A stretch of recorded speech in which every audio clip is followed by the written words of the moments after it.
Hello, here are 10 Python projects that are perfect for beginners.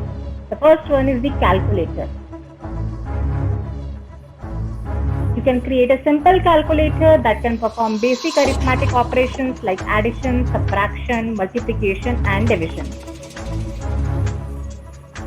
The skills that are required to build this is basic arithmetic skills, functional skills, and many other skills. The second project is you can create a to-do list.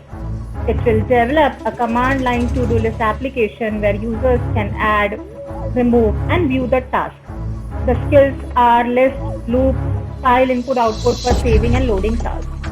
The third project you can do as a beginner is number guessing game. You can build a game where the computer randomly selects a number and the user has to guess it with hints provided with the higher or lower. So like this, you can create a number guessing number system. Skills is random module and many other things, function. Simple web scraper is the next project that you can create. You can create a web scraper that extracts data from a website and saves it to a file.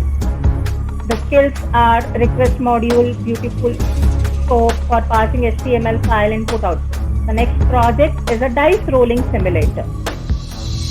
Here you can simulate the rolling a pair of dice. The program should output the result of each roll of each dice. The program should also, the skills used to develop this program is random module and loop. The next game can be an hangman game.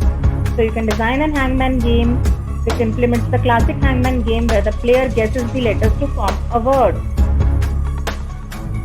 The skills required are strings, lists, loops, and conditional statements.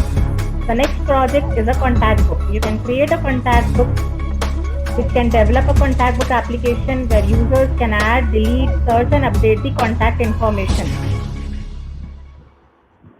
The skills that are required is the dictionaries, functions, file input output for persistent storage of the contacts. The next project that you can make is a password generator. You can create a program that generates random and secure passwords based on user-specified criteria like the length and the character type for some websites. So the skills required is random module and strings to create this password generator software. The next project that you can work on is a weather application. You can build a simple app that fetches and displays the current weather from a given location using a weather API. So the skills that are required is the API request, JSON parsing, and the user input. The last suggestion for a project is a tic-tac-toe game. You can develop a command line version of the tic-tac-toe game for 2 players, and then the player can do chance by chance and you can decide who can win.